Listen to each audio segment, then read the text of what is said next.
Hello, my name is Mary Lewis, and today I will be presenting my research proposal.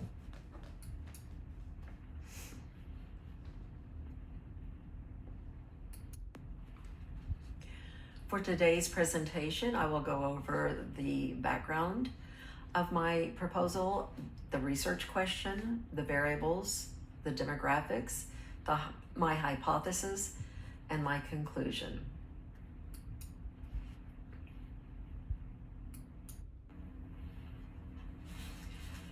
So the focus of this study is to analyze the academic performance of non-traditionally aged students relative to traditional age students.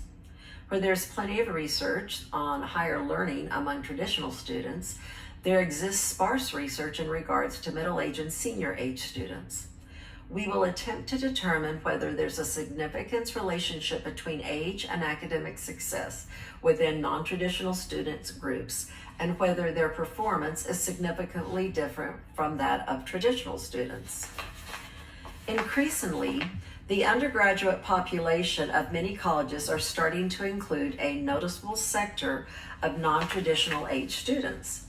This could be caused by many reasons: automation, machine learning, AI, and the introduction of other new technologies is turning some career paths almost completely obsolete. It's forcing people in those fields to acquire new skills and to pursue additional education to adapt to the changing job market. Right now, there's much discourse surrounding mental disorders among the population of 60 and over, and how those disorders may impair job performance and daily life. Early research suggests that cognitive benefit comes from academic strain and may stave off mental disorders typically associated with the elderly. Aside from returning to college for the mental stimulation and health benefits, the population of seniors that might increasingly have to remain in the job market is increasing. In fact, in many Western countries, aggressive efforts have been made to raise the age of retirement and have barely been repelled. Inflation, possible cuts in Social Security, increased housing costs, and increases to cost of living in general may leave seniors unable to retire on their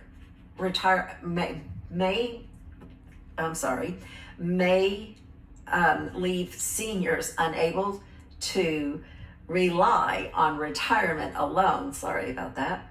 So to survive within a competitive job market, seniors may have no other choice but to return to college to obtain a degree.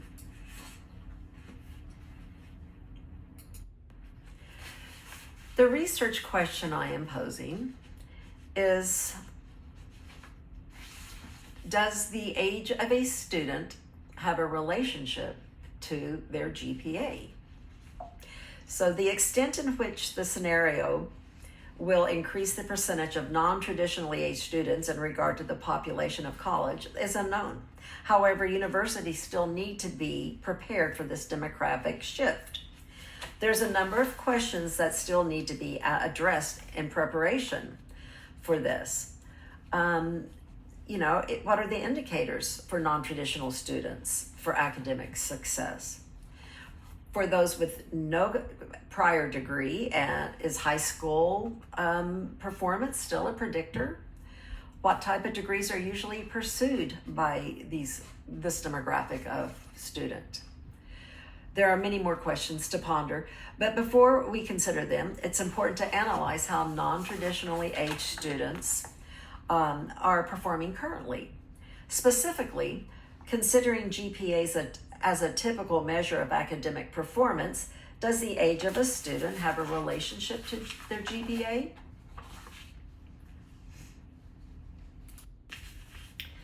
So for this research, the variables would be age, sex, and GPA.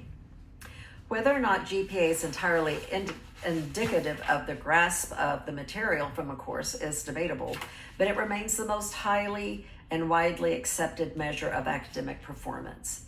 Similar studies have also used GPA as a benchmark of academic success. Prior research has provided evidence of a positive relationship between sex and GPA. Women usually obtain a higher GPA.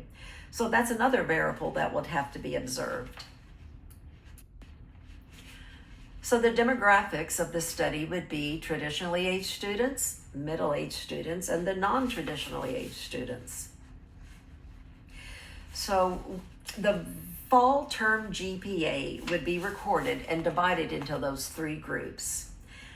From this data pool, statistical analysis could provide a number of insights. The students are all enrolled at Southeastern Oklahoma State University. So to protect from outliers, additional criteria would have to be implemented based on previous studies. Students would have to have no prior college, no university education experience, and no cognitive disabilities, and no history of anxiety or depression. So the hypothesis would be based on the prior research of middle-aged students to traditionally aged students. And it's indicated that the differences in academic performance as measured by GPA are marginal. Other research seems to indicate that middle-aged students are more adept at language and reading comprehension, while traditional students have a more aptitude to quantitative subjects.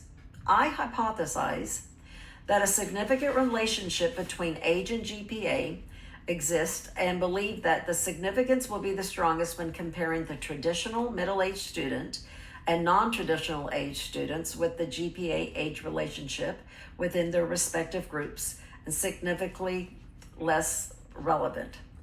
A more important indicator of college academic success might be proximity to the last education experience and not specifically age-related. Secondly, sex will present more of a relationship with GPA only in the traditional students and not in the other demographics.